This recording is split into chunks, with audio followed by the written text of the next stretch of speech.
क्रमांकावर महाराष्ट्र आहे. आम्ही गुजरातलाही मागे टाकलं, आम्ही कर्नाटकलाही मागे टाकलं, आम्ही दिल्लीलाही मागे टाकलं, आम्ही तमिळनाडूलाही मागे टाकलाय.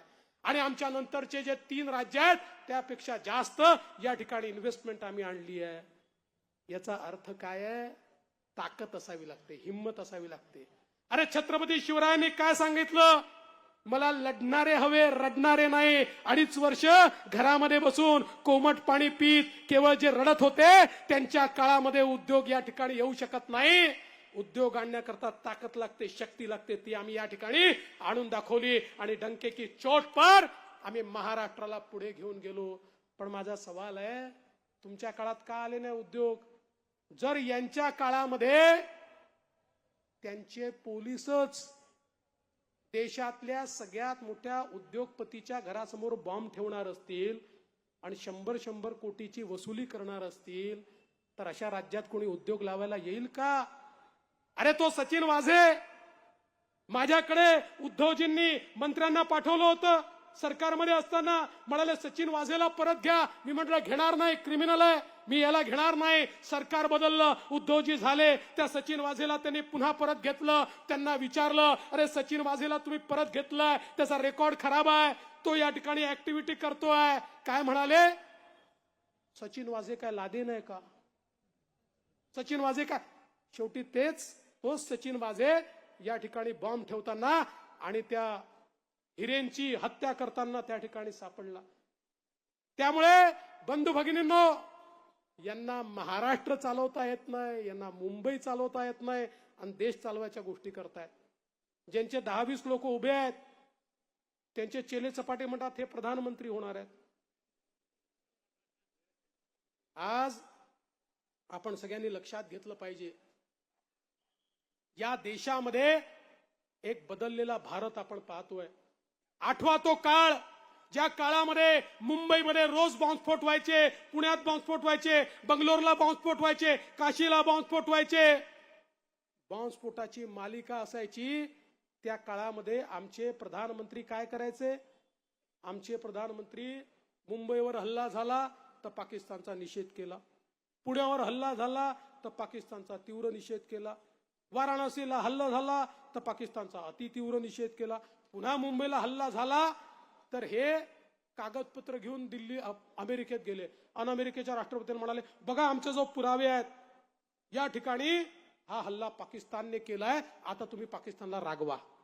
अरे 140 कोटी लोकांचा देश, त्याचे प्रधानमंत्री हल्ला झाल्यानंतर लहान पोरगा जसा बापाकडे जावं आणि मला तो रागवतो, तुम्ही त्याला मारा म्हणावं, तशा प्रकारची अवस्था आमच्या देशाची होती. आणि मोदीजी आल्यानंतर आपल्याला माहिती आहे त्यांनी उरीमध्ये आमच्या जवानांना शहीद केलं. त्यांना माहिती नव्हतं हा नवीन भारत आहे. अरे मोदीजींनी त्या ठिकाणी थेट पाकिस्तानमध्ये घुसून सर्जिकल स्ट्राईक केला आणि एअर स्ट्राईक केला आणि त्या ठिकाणी आतंकवाद्यांना मारून टाकलं. बंधू भगिनींनो, 2019 नंतर पाकिस्तानच्या बापाची हिंमत देखील झाली नाही भारतामध्ये बॉम्बस्फोट करण्याची. हे असं नेतृत्व असावं लागतं, नेतृत्व असं ताकदवर असावं लागतं. हिंमत नाही कोणाची. अरे आता तो साधा भारत नाही आहे, अग्नि मिसाईल बनवलेला भारत आहे. 7000 किलोमीटर दूर कुठेही शत्रूचं ठाणं असेल तर आमचं अग्नि मिसाईल त्या ठिकाणी जाऊन थेट वार करू शकतं. असा हा नवीन भारत मोदीजींनी तयार केलाय. हा लढणारा भारत आहे, ऐकणारा भारत नाही, रडणारा भारत नाही आहे. आज चीनही आमच्याकडे वाकडी नजर करून पाहू शकत नाही असा भारत तयार केलाय. आणि म्हणून बंधू भगिनींनो, आज या भारताची अर्थव्यवस्था जगामध्ये 5व्या क्रमांकावर आली, लवकरच 3ऱ्या क्रमांकावर येईल. जगाची महाशक्ती या ठिकाणी खऱ्या अर्थानं या भारताला आपण करतोय. आणि अशा काळामध्ये मोदीजींची साथ देणं हे आपल्याकरता देखील अत्यंत महत्वाचं आहे. मीरबाई, तुम्ही काही मागण्या देखील या ठिकाणी ठेवलेल्या आहेत, काही तुम्ही अपेक्षाही व्यक्त केलेल्या आहेत. खरं म्हणजे मेट्रोचं काम तर आपण सुरू केलेलंच आहे, पण त्यासोबत पुनर्विकासाच्या काही अडचणी आहेत. विशेषतः CRZचं मगाशी मंगेशने देखील सांगितलं.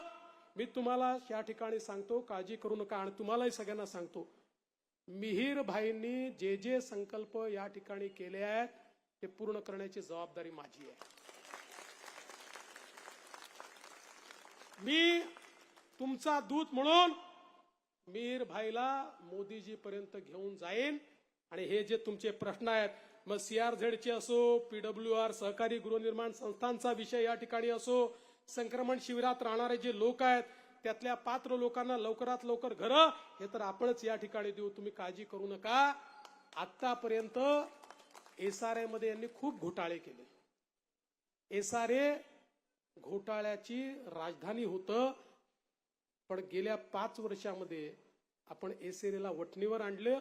पुन्हा 2.5 वर्षात किरीट भाईंना माहिती आहे त्या ठिकाणी काय काय घोटाळे झाले, त्यांनीच काढले सगळे घोटाळे, त्यामुळे त्यांना माझ्यापेक्षा जास्त ते माहिती आहे. पण पुन्हा आता आपलं सरकार आलंय, आमचा प्रयत्न आहे आता SRA ला गती देऊन जे लोक बाहेर आहेत त्या प्रत्येकाला घर मिळालं पाहिजे, जे संक्रमण शिबिरात आहे त्या प्रत्येकाला घर मिळालं पाहिजे. आणि एवढंच नाही, आमचं तर या ठिकाणी प्रयत्न आहे मोदीजींच्या नेतृत्वात मुंबईतल्या प्रत्येक गरीबाला आम्हाला घर द्यायचं आहे, प्रत्येक गरीबाला. आज बघा धारावीचा प्रश्न इतक्या वर्षाचा होता, त्याच्यावर 20 वर्ष काँग्रेसने काढले, 20 वर्ष काही केलं नाही, पण तो प्रश्न आपण मार्गी लावला. मला विश्वास आहे 10 लाख लोकांना घरं त्या ठिकाणी आम्ही देणार आहोत, धारावीमध्येच त्या ठिकाणी देणार आहोत. जो जिथे आहे त्याला आम्ही घर देणार आहोत. बंधू भगिनींनो, आज एअरपोर्टच्या जवळचं जे स्लम आहे त्या ठिकाणी आम्ही निर्णय केला, केंद्र सरकारकडनं ती जागा मिळवली आणि त्याच ठिकाणी त्यांचं पुनर्वसन करण्याचा निर्णय आम्ही घेतलाय. आम्हाला भूखंडाचं श्रीखंड खायचं नाहीये, म्हणून गरीबाला देण्याकरता या ठिकाणी आम्ही आहोत. पण हे सगळं कधी होऊ शकेल, जर देशामध्ये पुन्हा मोदीजींचं सरकार आलं तर होऊ शकेल. आणि म्हणून तुम्हाला एवढीच विनंती करण्याकरता आलो आहे, येत्या 20 तारखेला केवळ स्वतः करता नाही, आपल्या पुढच्या पिढीचा विचार करून त्यांच्या जीवनामध्ये त्यांच्या आशा आकांक्षा आणि अपेक्षांना पंख फुटले पाहिजे, त्यांच्या जीवनात परिवर्तन आलं पाहिजे. आपण तर अनेक हाल अपेष्टा सहन केल्या, पण त्यांचं जीवन हे सुकर झालं पाहिजे. आणि हे सुकर करायचं असेल तर एकच माणूस हे परिवर्तन करू शकतो, ज्यांनी 10 वर्षात परिवर्तन करून दाखवलाय. त्या व्यक्तीचं नाव नरेंद्र मोदी आहे. आणि म्हणून 20 तारखेला कमळाचं बटन दाबा. कमळाचं बटन दाबलं की तुमचं मत तर मिहीरला मिळेल, पण तुमचे आशीर्वाद थेट मोदीजींना मिळतील. मोदीजींना आशीर्वाद द्या एवढीच विनंती करतो आणि माझं बोलणं संपवतो. जय हिंद, जय महाराष्ट्र.